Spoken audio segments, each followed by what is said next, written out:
안녕하세요. 절대값TV의 명품 PD 한PD입니다. 이제 제 나이도 이제 은퇴할 나이가 돼가지고 제 주변에 이제 은퇴하신 분들이 이미 많아요. 그래서 그 은퇴하신 분들의 뭐랄까요, 은퇴 후의 생활들을 보면 참 많은 고민들을 좀 하고 있어요. 자, 일단 은퇴를 하시면 국민연금 받으시는 분들은 아무리 많이 받아도 한 150을 받지 못해요. 150 이상을 받지 못해요. 대부분이 그래요, 평균이. 이제 100만 원에서 한 150만 원 정도 그 사이, 보통 그렇게 받으시는 것 같아요. 그보다 또 못 받는 분도 있고. 자, 그러면은 그 나이가 되면은 이제 은퇴할 나이가 돼도 돈이 많이 들어가거든요. 자녀들이 아직 대학교를 다니거나 또는 아직 결혼도 안 하고 있고, 그래서 결혼할 때도 또 도와줘야 되잖아요. 그죠? 어쨌든 그 나이 때에도 생활비가 최소 한 300 정도는 들어가는 것 같아요. 뭐 적게 쓰면 한 200 정도까지도 들어갈 수 있는데 조금 여유 있게 쓰시면 한 300 정도는 들어가는 것 같아요. 그러니까 국민연금을 한 150만 원 받아도 바로 은퇴해서 또 받지도 못해요. 그죠? 나이가 조금 있어야 받잖아요.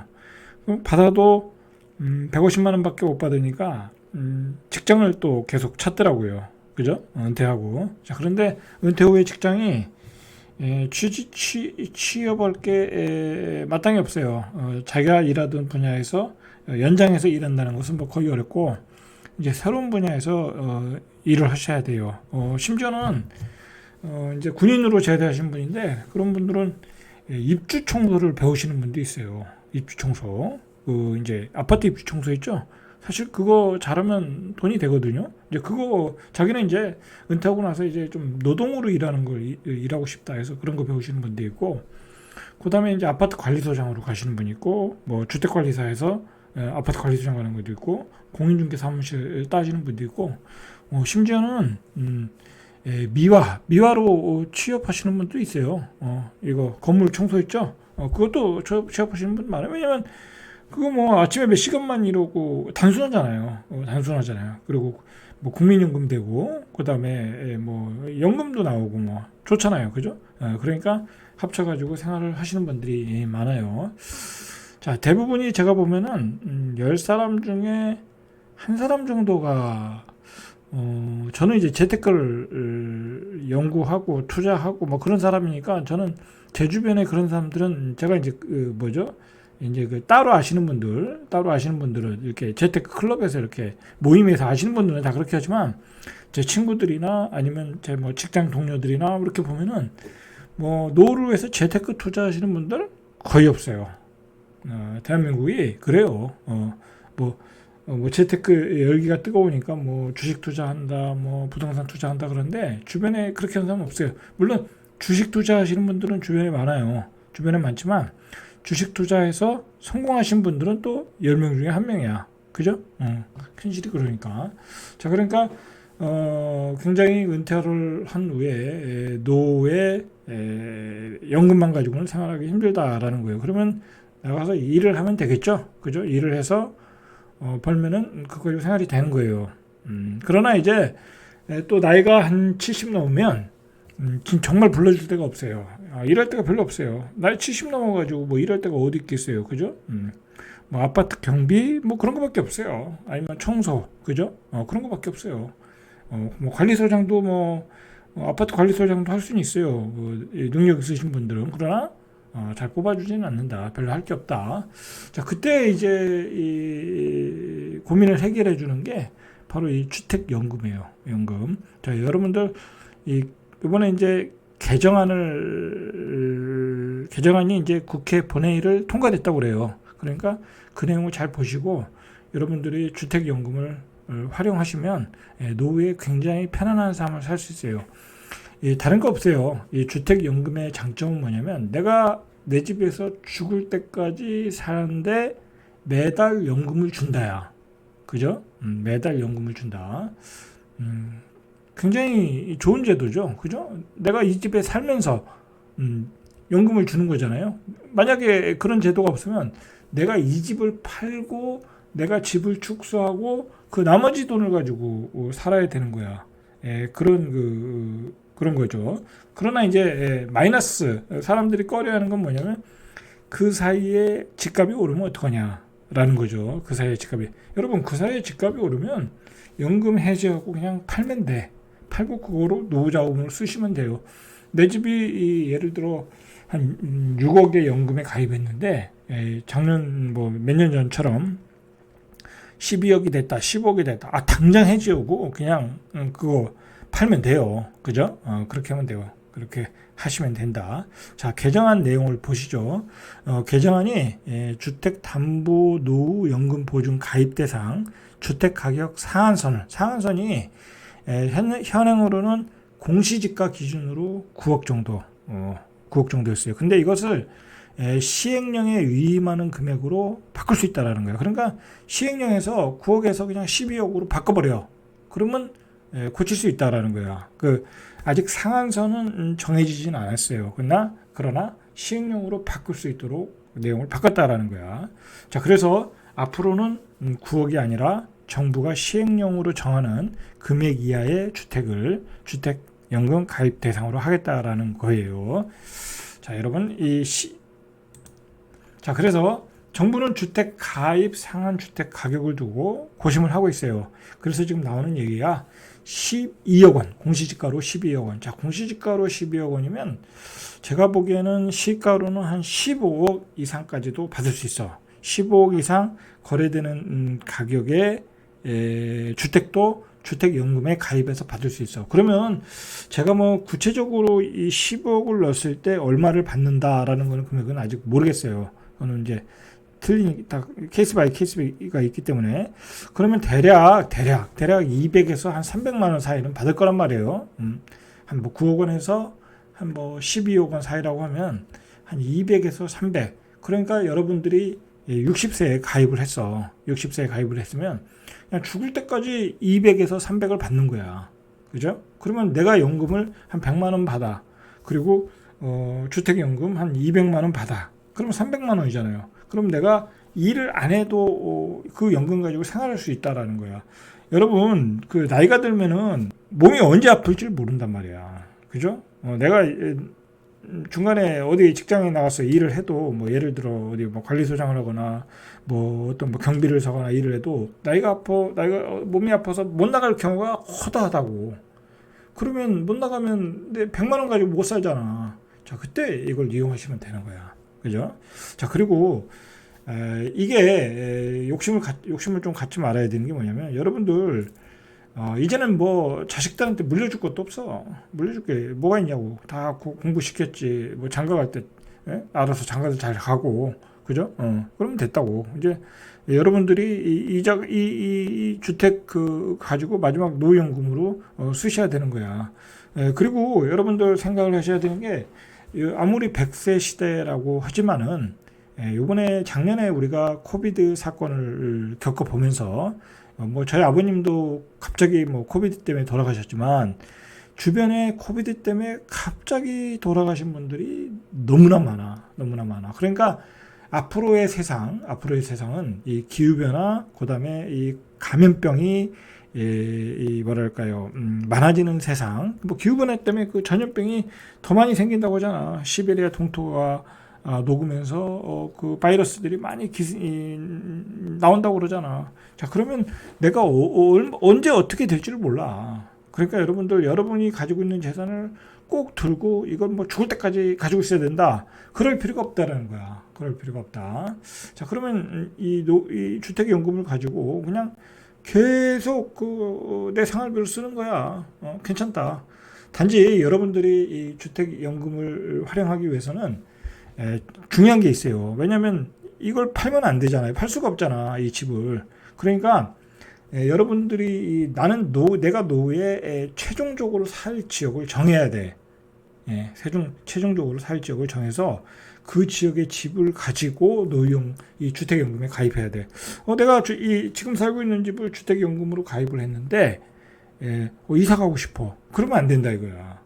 뭐 그럴 경우에 또 뭐 보완하는 경우가 있을 것도 같은데 어쨌든 중요한 거는 여러분들이 최종적으로 살 지역에 집을 마련해서 그것을 주택연금으로 가입을 하라는 얘기예요. 굉장히 좋은 제도야, 제가 보기에. 저도 나중에 그렇게 할 거예요. 저도 나중에 할 거예요. 자, 공시지가 9억 원 초과 공동주택이 2019년 21만 8천 채에서 지난해 집값이 많이 급등했잖아요. 그죠? 75만 7천 채, 247% 지금 급증했대. 자, 이렇게 되니까 9억 원 초과 주택이 많아지니까 이 가입 대상이 가입하고 싶어도 못 가입하는 사람이 많아진 거잖아. 그죠? 75만 채나 되니까. 자, 그래서 이 공시지가를 상향 조정하는 거야. 그래서 공시지가를 12억 원 이하의 공동주택을 보니까 9억 원에서 12억 원의 공동주택을 보니까 국토교통부 추산이 19만 7천 가구가 있다라는 거야. 그러니까 새로 가입할 수 있는 가구 수가 19만 3,700가구가 늘어났다라는 거야. 자, 그 얘기가 첫 번째 이야기고요. 여러분들 꼭 가입을 하셔가지고 노후에 편안한 삶을 사세요. 내가 노후에 연금을 확보하고 있다라는 게 그것만큼 세상에 편한 게 없다고. 그리고 내가 나중에 뭐 이제 우리 죽은 다음에도 돈이 남으면 자식들이 다 가져가는 거니까 그 부분에 대해서는 뭐 별로 신경 쓸 게 없어요. 활용을 하시면 노후가 편해질 수 있다라는 거야. 자, 두 번째 얘기는 뭐냐면 공사비가 평당 1,000만 원 시대가 다가왔다라는 거야. 이게 뭐냐면 이제 얼마 전에 이제 강북에서 재개발하는 지역에서 작년에 이제 490만 원에 이제 공사를 했는데 시공단에서 850만 원으로 올려달라는 거야. 이 원자재 값이 급등하니까. 그래서 지금 이게 문제가 되고 있다라는 거야. 자, 그래서 요즘 어떤 현상이 있냐면 이 서울의 노른자 땅 수주도 건설사들이 포기하고 있다는 거야. 조합에서 이제 제공하는 평당 공사 비용이 있는데 그것 가지고는 도저히 공사를 못하겠다. 그래서 대형 건설사들이 포기하고 있다는 거야. 자, 21일 정비업계에 따르면 DLENC 대림이죠. 최근 경기도 과천시 중앙동 과천주공 10단지 재건축에 참여하지 않겠다. 자, 여기 이제 두 군데가 참여했어요. 그런데 DLENC는 참여하지 않겠다라는 거야. 그 과천주공 10단지 재건축 조합에서 제공하는 그런 그 비용을 가지고는 단가가 맞지 않는다라는 거야. 자, 그래서 대형 건설사들이 알짜 단지에서 포기하는 사태가 일어나고 있다는 거야. 그러니까 지금 분양가가 올라가고 있다는 얘기야. 분양가가. 자, 서초구 방배동 방배 신동아 아파트 시공사 선정 과정에서는 현대건설과 포스코 ENC가 수주전에 뛰어들었지만 현대건설이 막판에 입찰을 포기했다라는 거예요. 그래서 포스코 ENC가 수익 계획을 체결했다라는 거야. 자, 강남에서도 공사비가 안 맞아서 포기한다라는 얘기예요. 자, 이렇게 공사비가 올라가는 이유 중에 가장 큰 이유는 원자재 가격도 있지만 문제는 인건비야. 이거 사람을 구할 수가 없잖아. 지금 공사 현장 가보면 다 외국인이에요. 우리나라 사람들 이제 노동 현장으로 잘 안 간다니까 힘들다고. 다 외국인이라니까. 자, 평당 공사비가 1,000만 원을 터치하고 이제 고분양가 시대로 가고 있다. 그리고 곳곳에서 정비사업 자체를 포기하고 있다는 거야. 그래서 분양가가 너무 높아 수요자들의 내 집 마련이 어려워질 수 있다는 거야. 지금 이제 서울에서 10억에 분양해도 분양이 되잖아요. 그죠? 지금은 돼. 근데 나중에 그게 11억, 12억 되면 안 될 수 있다는 거지. 그죠? 뭐 어떻게 분양받아? 제가 보기엔 10억도 부담스러워요. 왜 10억으로 지금 10억에 분양을 받느냐? 그 옆에 구축의 단지가 8억 5천 또는 9억. 그 정도의 거래가 되니까 이거 팔고 새 아파트를 받을 수 있겠다고 가는 거야. 근데 문제는 내 구축의 아파트가 팔리질 않아. 그럼 이거 어떡할 거냐고. 그죠? 그럼 이제 못 들어가는 거지. 자, 제주의 한 재건축 조합은 시공사로부터 공사비 40% 인상 증액 통보를 받았다는 거야. 자, 아파트 건설비에 가장 많이 들어가는 비용 중에 원자재 값 비용 중에 인건비도 제일 포지션이 크지만 원자재 값 중에서는 시멘트비가 많고 그 다음에 철근값이 많아요. 그 다음에 이제 뭐가 있을까요? 자, 그 두 가지인데 크게 보면 그 두 가지인데 자, 그 시멘트 가격이 작년에 폭등했죠. 또 올해 또 올리겠다고 그러죠. 작년에 철근값도 폭등했죠. 자, 그러니까 시공사에서 공사비를 올려달라라는 얘기야, 지금. 그죠? 자, 알짜 재건축 수주까지 포기하는 건설사도 나왔다. 자, 이런 추세라면 3.3제곱미터당 1,000만원 시대도 머지않았다는 게 업계의 분석이라는 거야. 자, 이거는 이제 재건축에서 이야기하는 거야. 재건축 재개발에서. 그죠? 여기서는 땅값을 제외한 거잖아. 그 땅값을 제외하고 순수 공사비만 1,000만원이 넘는다는 거야. 자, 제주에서 2도 주공 2단지, 3단지 조합은 최근 시공사인 현대건설사로부터 공사비를 42% 증액해달라는 통보를 받았다. 자, 2020년 8월에 3.3제곱미터당 509만원. 그런데 원자재가 폭등으로 719만원을 달라는 거야. 황당하겠죠? 그죠? 황당하겠죠. 자, 이렇게 되면 이거, 얼마가 올라요? 한 7천만원 이상 오르겠죠? 7천만원 더 달라는 거야. 황당하죠. 광진구 중공아파트 재건축조합은 1차 입찰에서 시공사를 구하지 못하자 2차 입찰에서 총 공사비를 34% 올린 1283억 원 시공사 재선정에 나섰는데 650만 원에서 150만 원 올려서 800만 원을 제시했다는 거야. 그러니까 650만 원 제시하니까 아무도 안 들어오는 거야. 야, 이익이 안 났고. 그리고 지금 또 계속 올라가잖아. 그죠? 이 공사다가 또 올라간다니까. 그러면 또 증액해달라고 그런다니까. 자, 여러분, 자, 이렇게 공사비가 올라가니까, 여러분들 예를 들어서 이제 공공주택에서 분양하는 것들 있잖아요. 3기 신도시. 자, 그런 것들 여러분들 분양 받으셔야 돼요, 이제. 예. 그런 것들, 그 분양가 싸게 나오잖아요. 그죠? 분양가 싸게 나오니까, 무조건 받으셔야 돼. 받으셔야 돼요. 자, 서울 중구 신당 9구역 재개발도 최근 재입찰 공고를 했는데, 3.3제곱미터당 공사비를 743만원에서 840만원. 자, 그러니까 한 800대가 넘었잖아요. 그죠? 이렇게 올려가지고, 그러니까 시공사를 선정하려고 하는 거예요. 자, 700만원대도 수주에 나서는 건설사가 없다라는 거야. 자, 800만원대도 될지 안 될지 모르죠.